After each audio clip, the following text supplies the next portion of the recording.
Welcome, Whispering Bee family. Tonight's story begins with a man who thought he was walking away from a broken marriage, but instead, he was stepping into a truth far more terrifying than betrayal. What Andrew uncovered wasn't just infidelity, it was a carefully constructed life built on lies, secrets, and a past that refused to stay buried. This is a story of deception that runs deep, of a love that never truly existed, and of one man's journey to reclaim his life when everything he believed in shattered beyond recognition. Andrew Miller stared at the photograph in his trembling hands, the one he had discovered wedged behind the baseboard while packing up the house. In it, his wife Tara stood beside a man and two teenage boys, all of them smiling like a picture-perfect family on Christmas morning. The problem was simple and terrifying. Andrew had never seen these people before in his life. And the date stamped on the back read December 2019, just 2 years into their marriage, when Tara had told him she was visiting her sick mother in Portland. His world, already shattered by divorce, was about to break into pieces so small he would never find them all. The photograph was worn at the edges, as though someone had handled it many times, treasured it, kept it close. The family in the picture looked genuinely happy, the kind of happy you cannot fake. The man had his arm draped casually around Tara's shoulders. The two boys stood in front of them, one with a basketball under his arm, the other wearing a college sweatshirt. They were all laughing at something outside the frame, caught in a moment of pure joy. And Tara looked different in this photo. Not just younger, though she did look younger, but softer somehow, more open, more real. In the 5 years Andrew had known her, he had never seen that exact expression on her face. That unguarded happiness, that sense of belonging. Andrew's hands shook as he turned the photo over again, reading the inscription one more time, as if the words might change, as if he might have misread them the first time. Christmas 2019. Love always, but they had not changed. The truth sat there in Tara's looping handwriting, refusing to be denied. It had started 8 months earlier, on a Tuesday that felt like any other Tuesday. Andrew came home from his job at the architecture firm to find Tara sitting at their kitchen table, her hands folded, her face blank in that way that made his stomach drop. No greeting, no smile, just that terrible, empty expression he had learned to fear during their 5 years of marriage. The kitchen smelled like lemon cleaner. Tara always cleaned when she was upset or anxious. The counters gleamed, the floor shone, even the windows looked freshly wiped. Andrew set his briefcase down by the door, his architect's eye noting every detail, cataloging them without meaning to. The empty coffee cup by the sink, the folded dish towel, the vase of dying flowers Tara had bought at the farmer's market 3 days ago and had already lost interest in. "I need to tell you something," she said. Her voice was steady, almost businesslike. "I have been unhappy for a long time. I think we should separate." The words hit him like a physical blow. Andrew stood frozen in the doorway, his briefcase still in his hand, trying to process what he was hearing. They had just celebrated their anniversary 3 weeks ago. They had talked about starting a family. They had been happy, hadn't they? He thought about that anniversary dinner, the Italian restaurant downtown. Tara had worn the blue dress he loved. They had shared a bottle of wine and talked about maybe looking at houses with a yard, places where children could play. She had reached across the table and squeezed his hand and said she loved him. Had that been a lie, too? Had she been planning this even then? What are you talking about?" He managed to say, his voice sounding strange in his own ears, too high, too tight. "I have been seeing someone else," Tara continued, still in that same flat tone, as though she were reading a shopping list or discussing the weather. "I think it is best if we end this now before things get worse." Andrew felt the floor tilt beneath him, seeing someone else.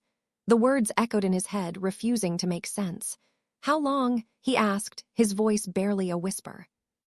"Does it matter?" Tara stood up, smoothing her skirt with both hands, a gesture he had seen her do 1,000 times. "I have already spoken to a lawyer. I will be staying with a friend. We can work out the details through our attorneys." "Wait," Andrew said, finally finding his voice, stepping into the kitchen. "Tara, wait. Can we talk about this? Can we try counseling? I do not understand what happened. If I did something wrong, if I hurt you somehow, I want to fix it." She looked at him then, really looked at him for the first time since he had walked in. And what he saw in her eyes chilled him. Nothing. No sadness, no regret, no anger. Just a cold, flat emptiness, like looking into the eyes of a stranger. "There is nothing to fix," she said. "This marriage is over. My lawyer will be in touch." And just like that, she walked out. She picked up her purse from the counter, slung it over her shoulder, and walked out the front door without looking back. Andrew stood in their kitchen, surrounded by the life they had built together, wondering how everything had fallen apart so quickly. He heard her car start in the driveway, heard the engine fade as she drove away, and then silence. The next few weeks passed in a blur of pain and confusion. Andrew moved through his days like a ghost, going to work, coming home to an empty house, trying to understand what had gone wrong. His friends told him to be angry, to hate her for cheating, but all he felt was a deep, aching sadness. He had loved Tara with everything he had. He thought she had loved him too. He would wake up in the morning and, for just a moment, forget that she was gone. He would reach across the bed, expecting to find her there, and his hand would meet cold sheets instead. The emptiness hit him fresh every single morning, like learning the news all over again. Work became his refuge and his torment. He threw himself into his projects, designing office buildings and residential complexes, losing himself in clean lines and structural integrity, things that made sense, things that followed rules. But his colleagues noticed. His boss, Patricia, pulled him into her office one afternoon. "Andrew, are you okay? You have been here until 9 every night this week. Your work is good, excellent even, but I am worried about you." "I am fine," Andrew lied. "Just want to stay busy." Patricia studied him with kind eyes. She was in her 50s, had been through her own divorce years ago. "I heard about you and Tara. I am sorry. If you need to take some time off, we can make that work." But Andrew did not want time off. Time off meant sitting in his empty house, surrounded by reminders of the life he thought he had. At least at work, he had a purpose. At least at work, he did not have to think about the way Tara used to hum while she made coffee in the mornings, or the sound of her laugh, or the 100 small intimacies that made up a marriage. His sister called him every day. His mother showed up with casseroles and concern. His best friend from college, James, drove up from California and took him out for beers. Everyone wanted to help, but no one could. Because the only thing Andrew wanted was an explanation, and Tara was not providing one. The divorce proceedings began swiftly. Tara had hired Margaret Vance, a lawyer known for her aggressive tactics and her track record of destroying men in court. Andrew had heard the stories. Men who lost everything. Men who ended up paying alimony for decades. Men who were barred from seeing their own children based on accusations that were never proven. Margaret Vance was a shark, and she had decided Andrew was prey. Andrew, still reeling from the shock, hired a modest family attorney named David Park, a kind man who promised to keep things civil and fair. David worked out of a small office above a bakery in downtown Portland. His rates were reasonable. His assistant was his daughter, who juggled law school and helping her father run his practice. David believed in the inherent decency of people, believed that most divorces could be handled with dignity and mutual respect. "It should be straightforward," David assured him during their first meeting. "You have been married 5 years. No children. You both have your own careers. Oregon is a no-fault state, so the infidelity does not really matter legally. We will split the assets 50-50, and you can both move on." They sat in David's cluttered office, papers stacked on every available surface, a coffee maker burbling in the corner. David had a photo of his grandchildren on his desk. He was the kind of lawyer who still believed the law was about justice, not warfare. "What about the house?" Andrew asked. "It was mine before we married. My grandmother left it to me." David nodded. "That is separate property. As long as we can show it was your inheritance and you did not commingle funds significantly, it stays yours. Tara can claim a portion of any improvements you made during the marriage, but the house itself is protected." Andrew felt a small measure of relief. The house was all he had left of his grandmother, all he had left of the life he thought he was building. He needed that house.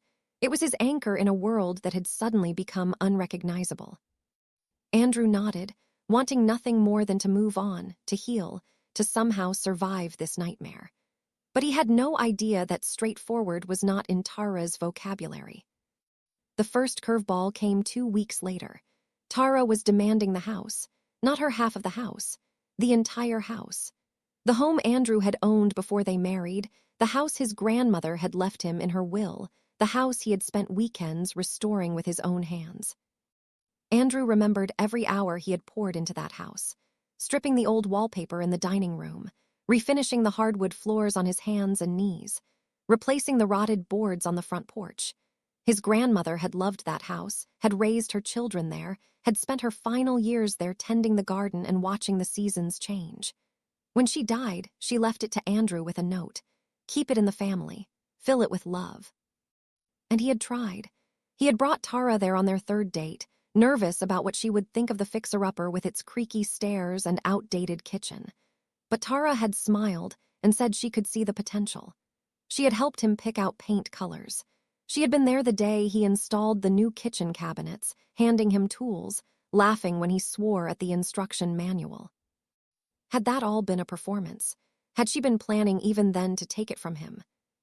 That is absurd, David said, shaking his head as he read the demand. The house was yours before the marriage. It is separate property. There is no legal basis for her to claim it. But Tara's lawyer had an argument ready. Tara had contributed to the household expenses. She had helped choose the new kitchen cabinets. She had emotional attachment to the home. She had given up career opportunities to support Andrew's work. She deserved compensation for her contributions. The demands were baseless, David assured Andrew, but they would have to fight them, which meant time and legal fees. Just give her some money, Andrew said wearily. I do not want to fight. I just want this to be over. David leaned back in his chair, studying Andrew with concern. I understand. But Andrew, if we give in on this, it sets a precedent. It tells her lawyer that you will cave if they push hard enough. We need to stand firm on the clear-cut issues, or this is going to get much worse. Andrew wanted to argue, wanted to say that nothing could be worse than the pain he was already feeling. But he trusted David. He nodded. Okay, we fight it. But it was not over, not even close. Next came the claim that Andrew had hidden assets. Tara's lawyer filed motions demanding access to every bank account, every investment, every financial record going back 10 years. They wanted his tax returns, his pay stubs, his credit card statements. They wanted access to his retirement account, his investment portfolio, even his grandmother's estate records. Andrew complied, knowing he had nothing to hide. He worked a regular job, lived a modest life, had no secret wealth stashed away. His salary was public record. His bank accounts contained exactly what he reported. He had never been good with money, had never had enough to bother hiding even if he wanted to. But compliance was not enough. Tara's lawyer claimed the records were incomplete, that Andrew must have offshore accounts or cryptocurrency holdings he was concealing. They demanded forensic accountants. They wanted to depose Andrew under oath about his spending habits. This is harassment, David told him, frustration creeping into his usually calm voice. She has no evidence because there is nothing to find. But we have to respond to every accusation, every motion, every ridiculous claim. It is going to cost you, Andrew. And it did. The legal fees began to pile up. $5,000, $10,000, $20,000. Andrew took out a loan against his retirement account, the account he had been building since his first job out of college, the account that was supposed to fund his future. He stopped going out with friends because he could not afford to buy a round of drinks. He ate ramen noodles and peanut butter sandwiches to save money for the lawyers. He canceled his gym membership, his streaming services, his subscription to the architecture journal he loved. His life became smaller and smaller, contracting around the divorce like a noose. Then Tara escalated to a new level. She filed a restraining order, claiming Andrew had been abusive during the marriage. The allegations were vague but damning: emotional abuse, controlling behavior, isolating her from friends and family, making her feel unsafe in her own home, threatening her with financial ruin if she ever left. Andrew read the filing in his lawyer's office, his hands shaking with disbelief and rage. Every word was a lie. Every single accusation was fiction. They had argued sometimes, like all couples did, but he had never raised his voice beyond normal frustration. He had never threatened her, never tried to control her, never done anything that could remotely be considered abuse. "None of this is true," he said, his voice cracking. "None of it. We never even fought that much. I never laid a hand on her. I never threatened her. David, you have to make them stop. This is insane. This is destroying my life." "I know," David said quietly, and for the first time, Andrew saw real anger in his lawyer's kind eyes. "But we have to take it seriously. There will be a hearing. You will have to testify. And Andrew, even if we win, even if the judge sees through this, the accusation will follow you. It will be in court records. Anyone who searches your name will find it." Andrew felt sick. His employer might see it. His colleagues. His family. His future dates. Anyone who Googled him would see the word abuse and wonder if maybe there was some truth to it, because why would someone make such serious accusations if they were not at least partially based in reality? The hearing was a nightmare. Andrew sat across from Tara in the courtroom, watching her dab at dry eyes with a tissue, listening to her tell the judge about how afraid she had been, how Andrew had isolated her from her friends, how she had walked on eggshells around his temper. She wore a simple black dress, minimal makeup, her hair pulled back in a bun. She looked small and vulnerable and utterly believable. It was like watching a stranger perform a play about a marriage he had never lived. "He made me account for every minute of my time," Tara said, her voice trembling slightly. "If I was 5 minutes late coming home from work, he would interrogate me. He controlled all the money. He chose my friends. He decided when we would see my family. I felt like a prisoner in my own home." Andrew's lawyer presented evidence. Text messages showing their affectionate relationship. Messages where Tara signed off with hearts and smiley faces. Messages where she talked about how lucky she was to have him. Testimony from friends who had never seen any signs of abuse, who described Andrew as gentle and kind. Even a statement from Tara's own mother, who admitted she had never heard Tara complain about Andrew or express any fear of him, who said that Tara had seemed happy in the marriage. The judge denied the restraining order, calling the evidence insufficient and noting several inconsistencies in Tara's testimony. But the damage was done. Andrew's coworkers had seen his name in the court records. His boss had pulled him aside to ask if everything was okay, her tone sympathetic but her eyes cautious. His own mother had called him in tears, terrified by what she had read in the legal documents. "Why is she doing this?" Andrew asked David after the hearing. "What does she want? Is it just the money? Is it revenge? I do not understand what I did to make her hate me this much." "I do not know," David admitted, packing his briefcase slowly. "But Andrew, I have been doing this for 20 years. I have seen messy divorces. I have seen people fight over every lamp and piece of silverware. But this is different. This is not about money or property. This feels personal. It feels like she wants to destroy you, and I think we need to prepare for this to get worse before it gets better." He was right. Tara began filing motions about everything. She wanted Andrew's car, claiming she had driven it more than he had, even though she had her own vehicle. She wanted half his pension, even though they had both kept their retirement accounts separate by mutual agreement. She wanted reimbursement for every dinner she had ever cooked, every errand she had ever run, every moment of her life she had spent as his wife. She claimed she had sacrificed her career to support him, even though she had worked the entire time they were married. She claimed she had given up opportunities for advancement, though she had never mentioned any such opportunities before. Each motion required a response. Each response required hours of David's time, billable at $200 an hour. Andrew would receive an email from David with a new filing from Tara's lawyer, and his heart would sink. Another motion, another accusation, another fight. They wanted receipts for every grocery trip during the marriage. They wanted proof that Andrew had not used marital funds to support his hobbies. They wanted documentation of every gift he had ever given Tara, claiming they were loans she expected to repay. They questioned his work expenses, suggesting he had been billing personal meals and trips as business costs. They demanded access to his work computer, his personal laptop, even his phone records going back 5 years.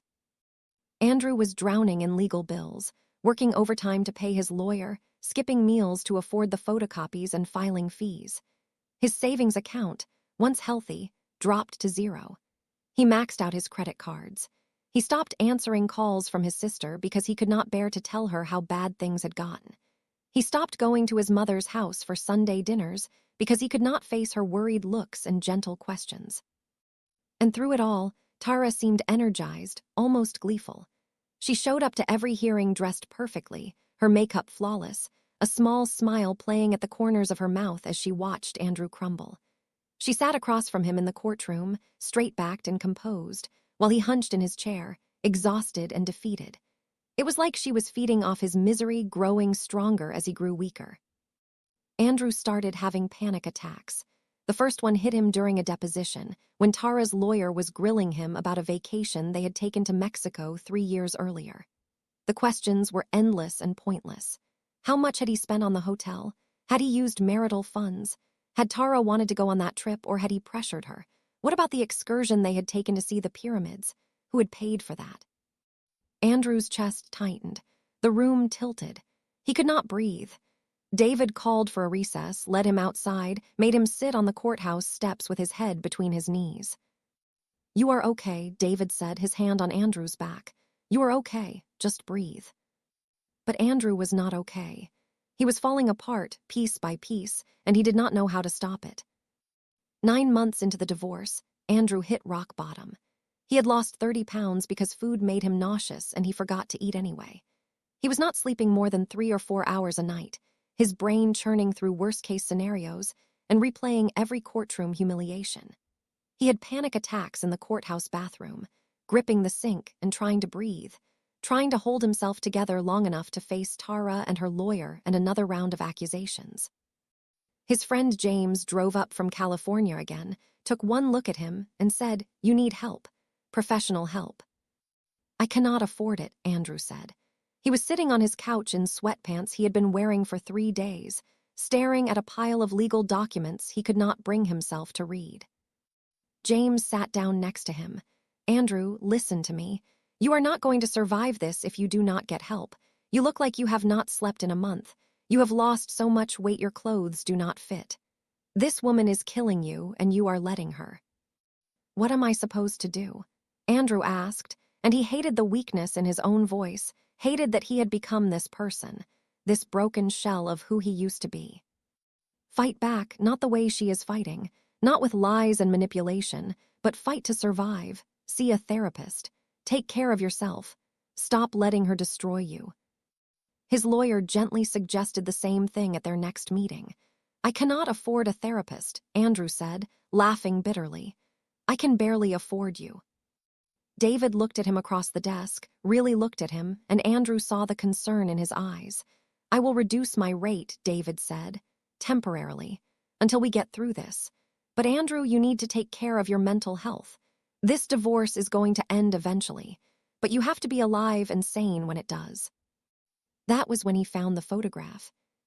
He had decided to sell the house. The decision had been agonizing but necessary. He could not afford the mortgage anymore, not with the legal fees bleeding him dry every month. The house his grandmother had loved, the house he had promised to keep in the family, the house he had spent 5 years restoring, would have to go. He was packing up his grandmother's things from the spare bedroom, the room that still smelled faintly of her lavender perfume, when he noticed a gap in the baseboard. The old house had quirks, gaps and creaks and imperfections that gave it character. But this gap looked deliberate, like something had been wedged behind the board. Andrew knelt down, running his fingers along the edge. He could feel something there, something smooth and rectangular. He went to the garage and got a screwdriver, carefully prying the baseboard loose. The wood was old and came away easily. And there it was, a photograph, old and slightly faded, face down on the dusty floor. Andrew pulled it out and turned it over, expecting maybe an old photo of his grandmother, some forgotten memory from her life in this house. Instead, he saw Tara. Tara, a man, 2 boys, all smiling, all together, all family. Andrew's breath stopped. His hands began to shake. He sat down hard on the floor, staring at the image, trying to make sense of what he was seeing. The boys looked like teenagers, maybe 15 and 17. The man had his arm around Tara's waist in a casual, familiar way. They were standing in front of a Christmas tree, presents piled beneath it, stockings hanging on a mantel behind them. The stockings had names embroidered on them in red thread. Martin, Tara, Matthew, Daniel. And Tara looked happy. Genuinely, radiantly happy in a way Andrew had rarely seen during their marriage. Her smile was wide and unguarded. Her eyes were bright. She looked like a woman who belonged exactly where she was, surrounded by people she loved.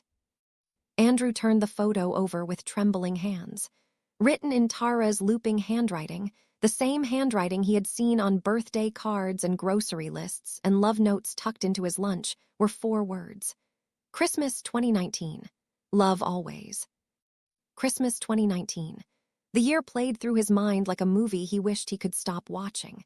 December 2019. Andrew had been in Seattle that month, attending a week-long conference on sustainable architecture. It had been an important conference, a chance to network and learn and advance his career.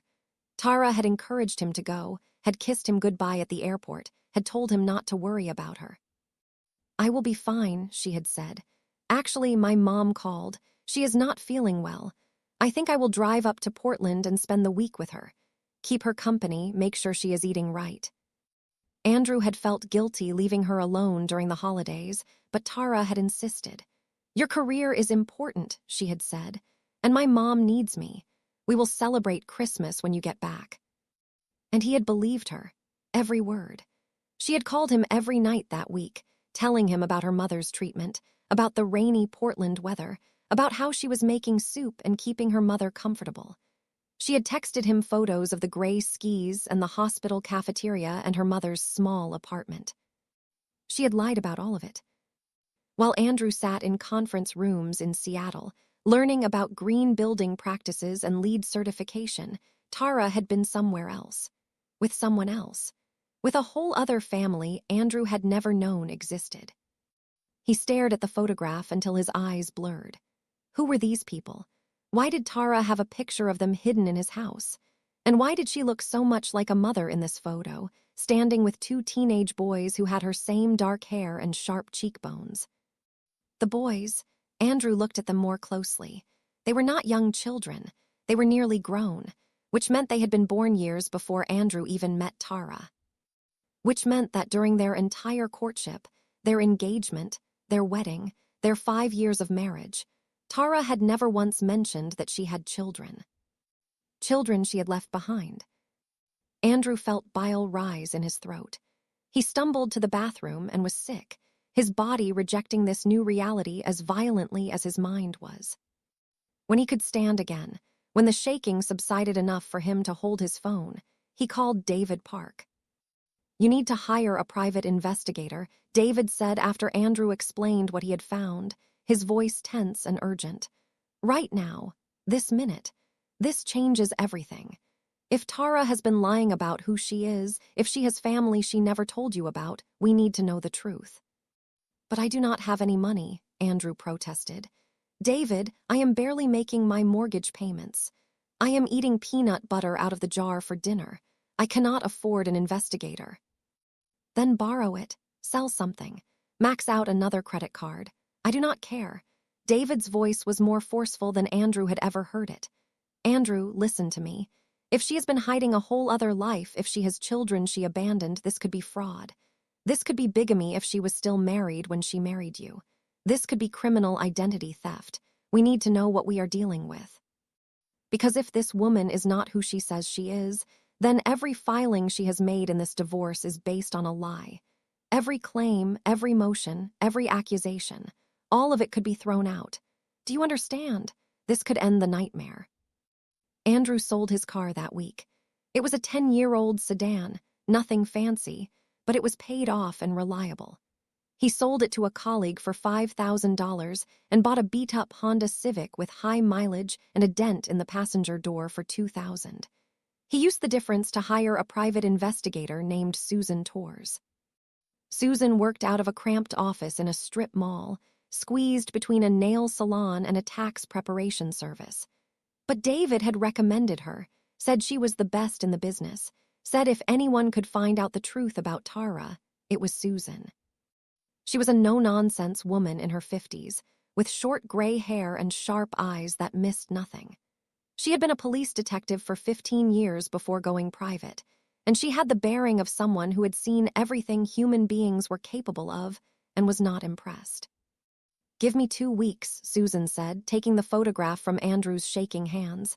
"I will find out who these people are. And Andrew, I am going to need you to give me every detail you can remember about Tara. Where she said she grew up, where she went to school, her parents' names, her job history, everything."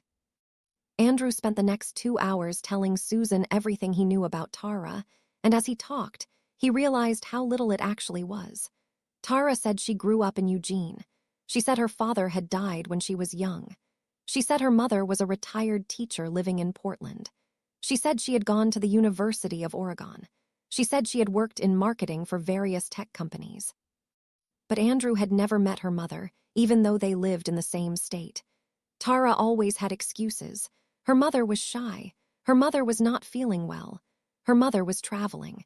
Andrew had suggested multiple times that they visit, that he would love to meet her, but Tara had always deflected. He had never seen photos of Tara as a child, never met her friends from college, never been introduced to anyone from her past. At the time, he had thought Tara was just a private person. Now, he wondered if she had been hiding something all along. Those 2 weeks were the longest of Andrew's life. He went to work, came home, and sat in his half-empty house, staring at the walls, imagining all the possibilities. Maybe the boys were Tara's nephews. Maybe the man was her brother. Maybe there was a reasonable explanation for all of this. But deep down, in the part of himself that had been trying to make sense of Tara's cruelty, her cold determination to destroy him, he knew there was not. Susan called him on a Thursday evening, exactly 13 days after he had hired her. Andrew was sitting in his car in the office parking lot, too exhausted to drive home yet, when his phone rang. "You need to sit down," Susan said without preamble. Andrew was already sitting, but he gripped the steering wheel anyway, bracing himself.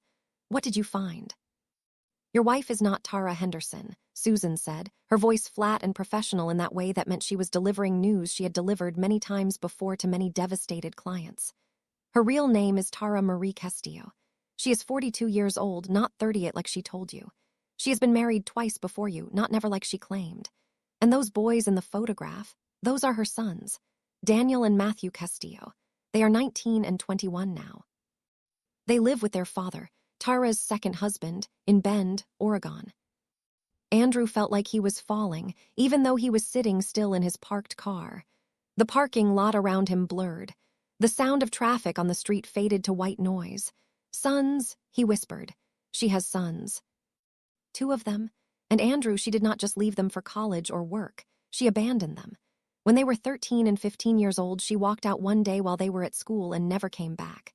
Did not leave a note, did not call to explain, just disappeared.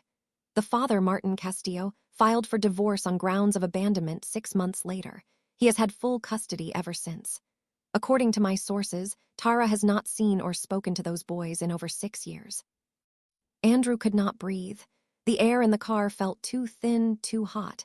He fumbled with the door handle, stumbled out onto the asphalt, bent over with his hands on his knees. 6 years. Tara had left her children 6 years ago. She had walked away from 2 teenage boys who needed their mother, and she had never looked back. And then she had created a whole new identity, a whole new life, and married him without ever mentioning she had been a mother. Without ever mentioning she had children out there in the world, children who probably wondered every day why she had left them. "There is more," Susan continued, her voice tinny through the phone speaker. "A lot more. Tara has been using a false social security number for at least the past 7 years. The name Tara Henderson belongs to a woman who died in a car accident in Denver in 2015. Your wife stole her identity. She has also been arrested twice under different names, once for fraud in California in 2010 and once for embezzlement in Washington in 2012. She served 18 months in prison for the embezzlement charge. got out in 2014, which is right around the time she became Tara Henderson.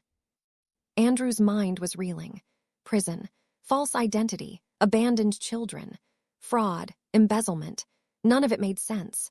The woman he had married, the woman he had loved, the woman who made him coffee in the mornings and curled up next to him on the couch at night did not exist. She was a ghost, a fiction, a carefully constructed lie built on top of other lies. Does she have any other families? Andrew managed to ask, his voice hollow. Other husbands I do not know about, other children she abandoned. Not that I could find. But Andrew, I only had 2 weeks.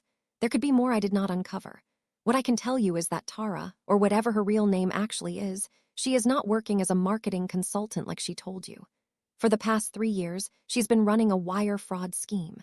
She has been using stolen identities to open credit cards in other people's names and draining their bank accounts. The FBI has an open investigation. I found a sealed federal indictment. They have been looking for her for over a year. Andrew hung up the phone and sat on the curb in the parking lot, his head in his hands. Cars drove past. People walked by on their way to dinner or home or wherever normal people went at the end of a normal day. And Andrew sat there, trying to absorb the fact that his entire marriage had been a lie. The woman sleeping in his bed for 5 years, eating breakfast with him, talking about their future, planning vacations, discussing baby names, had been a wanted criminal. A con artist. A fraud. A woman who had abandoned her own children and stolen a dead woman's name and spent 5 years pretending to be someone she was not. And he had never suspected a thing. Not once in 5 years had Andrew thought to verify Tara's story. Not once had he doubted her when she said her mother was sick or her friends were busy or her past was too painful to discuss. He had trusted her completely, and that trust had been his biggest mistake. He thought about all the times Tara had seemed distant or distracted.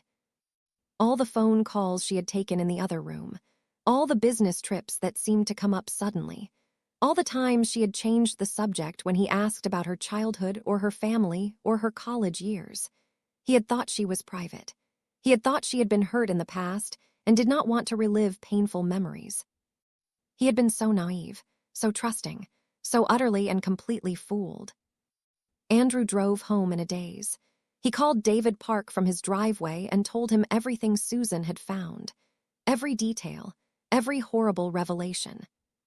"We are taking this to the judge first thing tomorrow morning," David said, and there was a fierce satisfaction in his voice that Andrew had never heard before. "This ends now. This woman has committed multiple felonies. She has defrauded you and the court. She has lied under oath in every single proceeding. She has filed motions based on a false identity. Every claim she has made is invalid. We are going to destroy her legal case, and we are going to make sure she faces criminal consequences for what she has done." Andrew wanted to feel vindicated, wanted to feel the same fierce satisfaction he heard in David's voice, but all he felt was hollow, empty, like someone had scooped out his insides and left nothing but a shell. But when they arrived at court the next morning, ready to present their evidence, Tara did not show up. Her lawyer stood at the table alone, looking confused and irritated. "Where's your client?" the judge asked Margaret Vance. "I do not know, Your Honor. She was supposed to meet me here an hour ago. She is not answering her phone." The judge frowned. "This is highly irregular. We have a hearing scheduled." "Your Honor," David stood up. "I have information that may explain Mrs. Miller's absence. With your permission, I would like to present evidence of fraud and criminal activity." The judge listened as David laid out everything they had discovered: the false identity, the abandoned children, the criminal record, the FBI investigation. By the time he finished, the judge's expression had gone from annoyed to shocked to furious. "Issue a bench warrant," the judge said, "and contact the FBI. This court has been deceived. These proceedings are suspended pending a criminal investigation." But Tara was gone. Her apartment was empty, cleared out in a hurry. Her phone was disconnected. Her bank accounts were drained. She had vanished as completely as if she had never existed. The FBI agent assigned to the case, a woman named Jennifer Morris, came to interview Andrew at his house. She was sympathetic but direct. "You are a victim," she told him, "but you are also our best source of information. Anything you can tell us about Tara, about her habits, her contacts, her patterns, could help us find her." Andrew told her everything. About the photograph, about the divorce, about the way Tara had seemed to enjoy watching him suffer, about the lawsuits and the accusations and the endless, draining fight. "She is a narcissist and a sociopath," Agent Morris said bluntly. "She picks targets, usually men with assets and good reputations, and she bleeds them dry. Then she moves on. You are lucky she did not destroy you completely." But she did, Andrew thought, or she came close. Over the next few months, the FBI investigation uncovered the full scope of Tara's crimes. She had defrauded at least 7 men over the past 15 years, stealing more than $2 million through a combination of identity theft, marriage fraud, and elaborate cons. She had children with 2 of them, children she had abandoned when they became inconvenient. She had fake passports, fake driver's licenses, fake birth certificates. She was a professional criminal, and Andrew had been just another mark. The divorce was nullified on grounds of fraud. The marriage had never been legal because Tara had been using a false identity. Andrew was free, but freedom felt hollow. He had lost his savings, his peace of mind, his ability to trust. He looked at every woman he met with suspicion now, wondering what secrets she might be hiding, what lies she might be telling. His therapist, a patient woman named Dr. Yolanda Green, told him it would take time to heal. "You experienced a profound betrayal," she said. "Not just infidelity, but a complete violation of your sense of reality. The person you loved never existed. That is a unique kind of trauma. You need to give yourself permission to grieve." And Andrew did grieve. He grieved for the marriage that had been a lie. He grieved for his own naivety, for the way he had trusted so completely without ever asking hard questions. He grieved for the years he had lost and the innocence he would never get back. But slowly, painfully, he also began to rebuild. He sold the house, the one his grandmother had left him, the one he had tried so hard to keep. It hurt to let it go, but it was tainted now, full of memories of Tara and the life that had never been real. He bought a small condo downtown, a fresh start in a new space. He paid off his debts little by little, the legal fees, the maxed-out credit cards, the loan against his retirement account. It took 2 years of careful budgeting and overtime hours, but he did it. He reconnected with his friends, the ones he had pushed away during the darkest days of the divorce. They welcomed him back with open arms, no judgment, no questions he did not want to answer. He started going to therapy regularly, working through the trauma, learning to trust himself again. And then, 3 years after Tara had walked out of his kitchen, Andrew got a phone call from Agent Morris. "We found her," she said. "She was living in Florida under another false name, married to a retired doctor, running the same con. We arrested her this morning. She is going to prison for a long time." Andrew felt a strange mixture of relief and emptiness. Justice had been served, but it did not undo the damage. It did not give him back the years he had lost, or the money he had spent, or the peace he had surrendered. "There is something else," Agent Morris continued. "When we arrested her, she had documents about you. Plans. She was going to come back, Andrew. After she finished with the doctor, she was going to find you again and file more lawsuits, more claims. She was obsessed with making you suffer. I thought you should know." Andrew sat down slowly, absorbing this new information. Even from hundreds of miles away, even while running a con on someone else, Tara had been plotting against him. The cruelty of it took his breath away. "Why?" he asked. "Why me? What did I do to her?" "Nothing," Agent Morris said softly. "That is the thing about people like Tara. It is never about what you did. It is about what they are. You were just unlucky enough to cross her path." After the call ended, Andrew sat in his quiet condo and thought about everything that had happened. The whirlwind romance with a beautiful woman who had seemed too good to be true. The fairy tale wedding. The slow realization that something was wrong. The divorce that had turned into a war. The discovery that had shattered his understanding of reality. And he realized something important. He had survived. Tara had tried to destroy him. She had used every weapon in her arsenal: false accusations, legal manipulation, psychological warfare. She had drained his bank accounts and his energy and his hope. She had made him question everything he thought he knew about love and trust and human nature. But he was still here. Scarred, yes. Changed, absolutely. But alive and standing and moving forward. Andrew started dating again, cautiously at first. He met a woman named Lisa at a community gardening event. She was kind and straightforward, a teacher with an easy laugh and no hidden agenda. Their first few dates were pleasant but unremarkable, and Andrew found himself waiting for the other shoe to drop, for the secret to be revealed, for the mask to slip. But it never did. Lisa was exactly who she appeared to be. When Andrew finally told her about Tara, about the fake identity and the lies and the nightmare divorce, Lisa listened without judgment. "I am so sorry that happened to you," she said, reaching across the table to squeeze his hand. "That must have been terrifying." "It was," Andrew admitted, "and I am still scared sometimes. Scared that I will miss the signs again. Scared that I cannot trust my own judgment." Lisa nodded. "That makes sense. But Andrew, you did not miss signs because there were none to miss. Tara was a professional con artist. She fooled everyone, not just you. You are not naive or stupid. You were just unlucky. And you survived. That takes strength." Her words settled something inside him.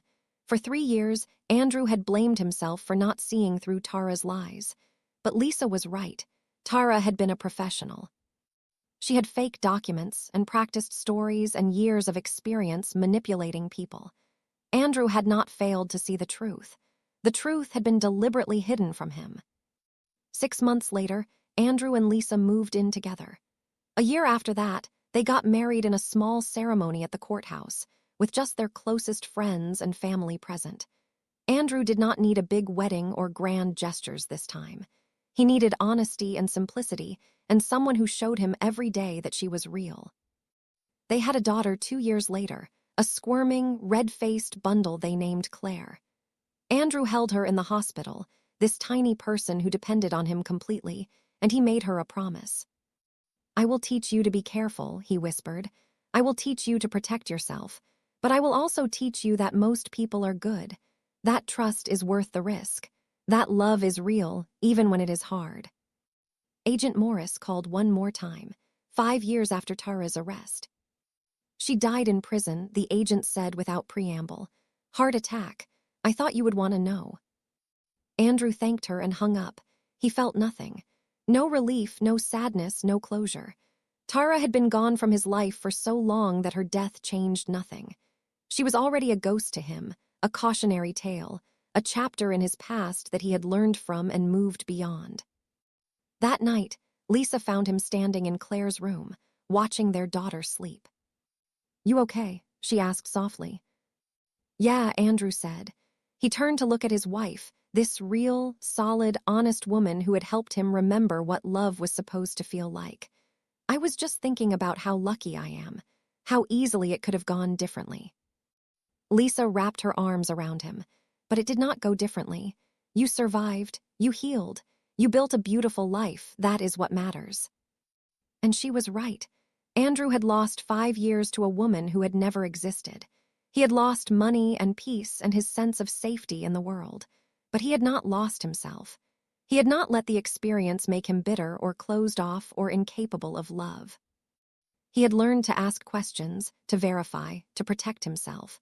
But he had also learned that some risks were worth taking, that vulnerability was not weakness, that the right person would never make you doubt your reality or question your sanity or feel like you were slowly going insane. Andrew thought about the man he had been, standing in his kitchen 8 years ago, watching his world collapse. If he could go back and tell that man anything, it would be this: "You are going to survive this. It is going to hurt worse than anything you have ever experienced. You are going to question everything you thought you knew about yourself and the world. You are going to lose things you cannot get back. But you are also going to discover a strength you did not know you had. You are going to learn who your real friends are. You are going to build a life that is so much better than the one you are losing, even though you cannot see it now. And most importantly, You are going to learn that being fooled does not make you a fool. Loving someone who did not deserve it does not make you weak. Trusting someone who betrayed that trust does not mean you should never trust again. It just means you were human, and that is okay. Andrew closed the door to Claire's room quietly and followed Lisa down the hallway to their bedroom. Outside, the city hummed with life, full of people living their own complicated stories, fighting their own battles, healing from their own wounds. And inside, Andrew Miller, survivor of a con artist's cruelty and a divorce that had nearly broken him, climbed into bed next to his wife, grateful for the simple miracle of a love that was real. The photograph from behind the baseboard was long gone, burned in the fireplace during one of Andrew's therapy sessions. But he did not need it anymore. He did not need any reminder of Tara or the lies she had told or the pain she had caused. He had his own truth now, his own family, his own hard-won peace. And that was enough. It was more than enough. It was everything.